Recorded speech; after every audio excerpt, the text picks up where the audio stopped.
दोस्तों, जितने भी तरह के अपराध रजिस्टर होते हैं, जितनी भी एफआईआर दर्ज कराई जाती हैं, जो सीरियस मामले होते हैं, उन सभी सीरियस मामलों में जब भी किसी को अरेस्ट कर लिया गया और भेज दिया गया उसको जेल भेजने के बाद में एक रिपोर्ट सबमिट होती है, जो रिपोर्ट सबमिट की जाती है पुलिस के द्वारा, जिसको आप सभी चार्जशीट के नाम से जानते हैं। चार्जशीट कैसे बनाई जाती है, चार्जशीट में पुलिस क्या क्या चीजें डालती है, चार्जशीट को पेश करने का कितने वक्त की एक डेडलाइन होती है, और उस डेडलाइन में अगर चार्जशीट सबमिट नहीं हुई तो कैसे आपको बेल मिल जाएगी, या फिर क्या चार्जशीट लगाना जरूरी होता है, अगर चार्जशीट पुलिस ना देना चाहे तो क्या होगा।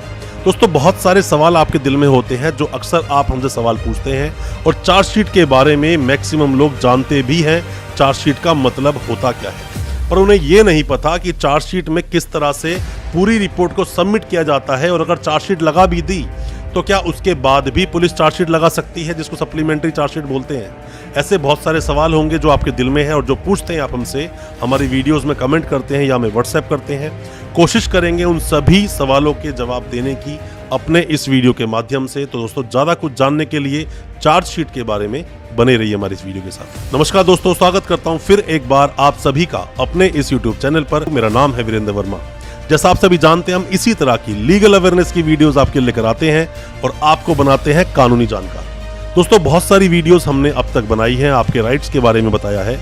चार्जशीट पर भी हालांकि हमने पहले कई वीडियोस बनाई हैं, पर इस वीडियो में हम कुछ और बातें भी बताएंगे और भी सेक्शंस के साथ और डिटेल में आपको बताएंगे किस तरह से चार्जशीट काम करती है। चार्जशीट को समझने से पहले दोस्तों आप ये समझ लीजिए कि पहले कभी भी कहीं पर भी कोई भी ऑफेंस अगर दर्ज हुआ और वो जो ऑफेंस है वो सीरियस नेचर का एक ऑफेंस है, उसके अंदर पहले ऑफेंस हुआ, ऑफेंस होने के बाद में कंप्लेंट पुलिस तक आई, कंप्लेंट पुलिस तक आई, कोई भी व्यक्ति गया कंप्लेंट को लेकर, पुलिस एक प्रिलिमिनरी छोटी सी इंक्वायरी कंडक्ट करती है, उसको लगता है कि हाँ ये मामला सीरियस नेचर का है, तो उसमें एफआईआर दर्ज कर ली जाती है, और एफआईआर दर्ज कर ली तो उस बंदे को अरेस्ट करने के लिए पुलिस निकल जाती है।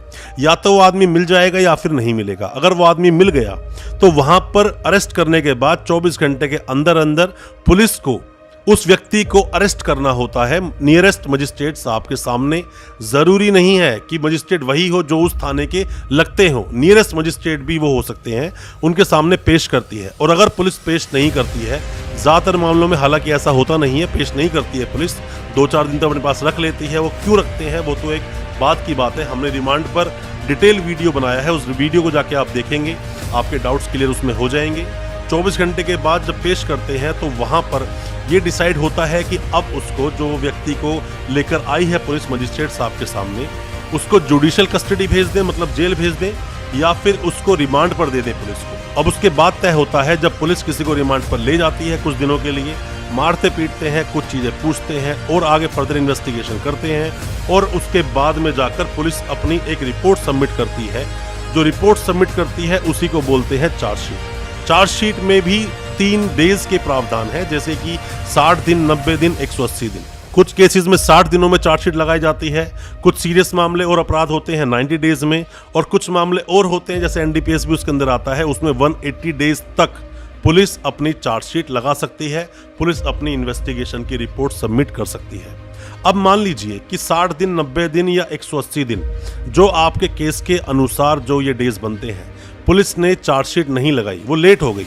हालांकि जो भी वकील साहब इस केस के अंदर होंगे वो इस पर नजर रखते हैं हमेशा, और ऐसा हुआ फिर भी अगर लेट हो जाते हैं तो 167 सब सेक्शन 2 में ये प्रावधान है कि आप डिफॉल्ट बेल लगा सकते हैं। डिफॉल्ट बेल पर डिटेल वीडियो हमने बनाया था, उस वीडियो को जाकर आप जरूर देख लें। डिफॉल्ट बेल के बारे में आप सब कुछ आसानी से जान जाएंगे। डिफॉल्ट बेल आप लगाएंगे, आपको बेल जरूर मिल जाएगी। हो सकता है कि पहले ही एप्लीकेशन आईओ साहब लगा दें पीपी साहब की मदद से कि अभी मुझे और फर्दर इन्वेस्टिगेशन करनी है।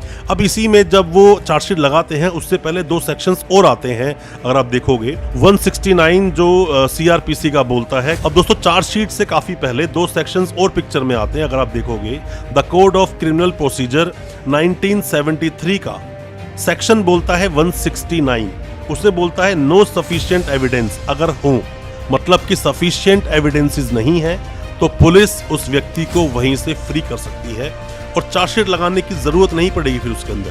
पर अगर सफिशिएंट ग्राउंड्स हैं, सफिशिएंट एविडेंस हैं, तो 170 में वो फिर आगे उस रिपोर्ट को आगे बढ़ाते हैं, अरेस्ट भी करते हैं, आगे चार्जशीट पर भी काम करते हैं और इन्वेस्टिगेशन आगे बढ़ जाती है। ये दोनों सेक्शंस उस चीज में आते हैं। या फिर आप ये मान लीजिए एक 173 का सब सेक्शन 8 बोलता है कि पुलिस ने चार्जशीट लगा दी, मान लीजिए 5 लोगों के नाम है, 3 लोग अरेस्ट हो गए, 3 लोग जो अरेस्ट हैं उनके अगेंस्ट चार्जशीट लगा दी। अब जो 2 एब्सकॉन्ड है वो सोचेंगे चार्जशीट तो लग गई, हमारा क्या रोल आएगा, देखा जाएगा वो जो होगा। तो यहाँ पर पुलिस के पास पावर है 173 सब सेक्शन 8 में the code of criminal procedure 1973 के अंदर कि अब पुलिस यहाँ सप्लीमेंट्री चार्जशीट लगा सकती है। जो फर्दर इन्वेस्टिगेशन पुलिस ने की है या जो करेगी वो सप्लीमेंट्री का जो प्रावधान है वो उसी में दिया गया है। एफएसएल की रिपोर्ट्स भी आती है, बहुत सारे मामलों में आपने देखा होगा चार्जशीट तो लग गई, सप्लीमेंट्री चार्जशीट भी लग गई, उसके बावजूद अभी तक एफएसएल की रिपोर्ट नहीं आई।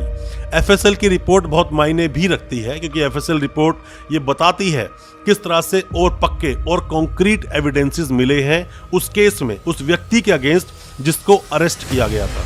ऐसे मामले कई सारे होते हैं, कॉग्निजेबल और नॉन कॉग्निजेबल ऑफेंसेस क्या होते हैं, एफआईआर कब दर्ज होती है कि पहले तो अपराध ही होगा, अपराध के बाद ये डिसाइड करता है कि मामला कॉग्निजेबल है या फिर नॉन कॉग्निजेबल है। अब चार्जशीट लग गई, चार्जशीट लगने के बाद में आप बिल्कुल सेटिस्फाई नहीं है उस पुलिस की इन्वेस्टिगेशन से, जो पुलिस ने इन्वेस्टिगेशन की है पूरी, तो वहां पर आप एक प्रोटेस्ट पिटीशन लगा सकते हैं। प्रोटेस्ट पिटीशन लगा सकते हैं और दोबारा से री इन्वेस्टिगेशन जिसको आप बोलते हो, री इन्वेस्टिगेशन की डिमांड कर सकते हैं। बस आपके वकील साहब को वहां मजिस्ट्रेट साहब सेटिस्फाई करना होगा अपनी बातों से कि हाँ यहाँ पर इस केस में ठीक तरह से इन्वेस्टिगेशन नहीं हुई है, री इन्वेस्टिगेशन की जानी चाहिए। दोस्तों चार्जशीट चाहे वो कितनी भी बड़ी बनाए, पुलिस वाले कितनी बड़ी भी चार्जशीट बनाए, तो उसके अंदर कुछ चीजें बहुत ही जरूरी होती हैं देखने वाली। अगर आप कोई भी वकील साहब हैं और आप इस वीडियो को देख रहे हैं, आप नए वकील साहब हैं या फिर अभी इंटर्नी हैं या फिर अभी वकालत कंप्लीट की है आपने, अब आप प्रैक्टिस में आना चाहते हैं, तो जो भी लगी है चार्जशीट उसमें कुछ चीज़ों पर आप ध्यान दें, जैसे कि लिस्ट ऑफ विटनेस, कितने विटनेस हैं उस पूरे केस में, पब्लिक विटनेस कितने हैं और कितने पुलिस के विटनेस हैं या फिर कितने डॉक्टर्स हैं या क्या जो एक्सपर्ट कितने लोग हैं उसके अंदर, वो सब देखना ज़रूरी होता है। पब्लिक विटनेस बहुत मायने रखते हैं क्योंकि किसी भी केस में अगर पब्लिक विटनेस नहीं है, क्योंकि ऐसी काफ़ी सारी गाइडलाइंस हैं, किसी भी केस में 2 इंडिपेंडेंट विटनेसेस का होना ज़रूरी होता है।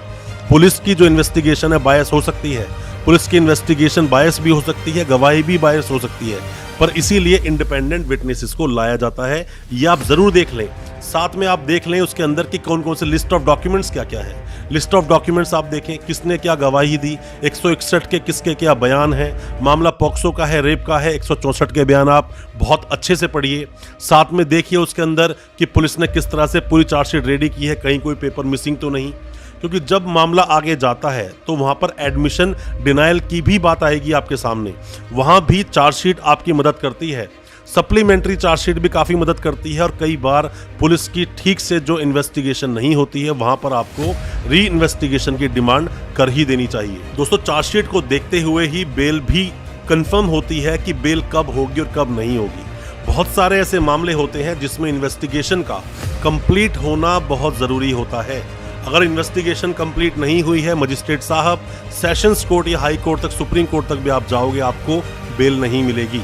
और अगर इन्वेस्टिगेशन इतना बड़ा रोल प्ले नहीं करती है, मान लीजिए चीटिंग का मामला है, छोटा चीटिंग का मामला है, 1 लाख रुपए की चीटिंग आपने की है, क्लियर कट सिर्फ एक ही कंप्लेनेंट है, आप कॉम्प्रोमाइज करके पहुंच जाते हैं 10-15 दिन के अंदर, तो आपको बेल मिल जाएगी।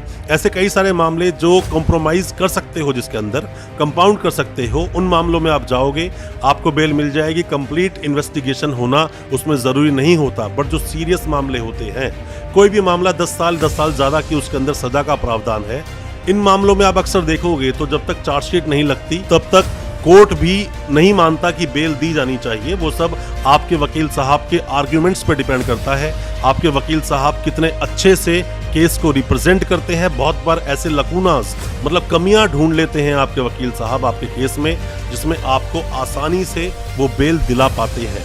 बेल का बहुत बड़ा रोल प्ले करता है ये चार्जशीट, और आईओ साहब किस तरह से उन्होंने चार्जशीट को रेडी किया है।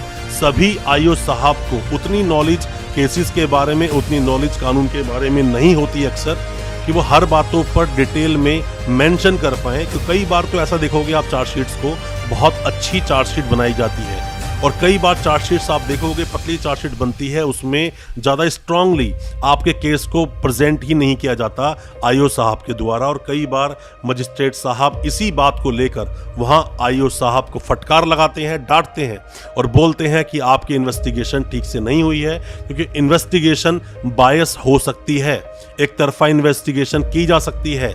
चार्जशीट का मतलब ये नहीं कि फुल एंड फाइनल रिपोर्ट आ गई, उसके अंदर कोई भी कमी है, कुछ भी आप चाहते हैं दोबारा से डिमांड कीजिए, दोबारा से डिमांड कीजिए, दोबारा से इन्वेस्टिगेशन भी आप करा सकते हैं। पर चार्जशीट जो है पूरा एक ब्यौरा होता है, सब कुछ लिखत होता है उस केस के बारे में, क्राइम सीन कहाँ बनवाया गया, क्या क्या आपने किया, किस किस अकाउंट में पैसे गए, साथ में ही सीडीआर क्या बोलती है, इसी तरह की हर बातों का जिक्र होता है उस चार्जशीट में।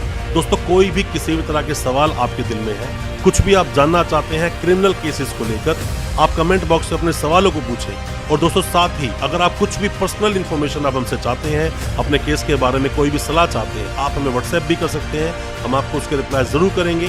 दोस्तों अच्छा लगा हो आज का वीडियो, हमारे चैनल को अभी सब्सक्राइब करें, साथ में लगा बेल आइकन जरूर दबा दें, ताकि इसी तरह की लीगल अवेयरनेस की वीडियोस आप तक पहुंच सके सबसे पहले। और हमारी वीडियो को ज़्यादा से ज़्यादा अपने दोस्तों, परिजन, परिवार में शेयर करें, ताकि वो भी अपने आप को कानूनी जानकार बना सके। बहुत बहुत शुक्रिया, दोस्त, धन्यवाद हमारे इस वीडियो के साथ बने रहने के लिए।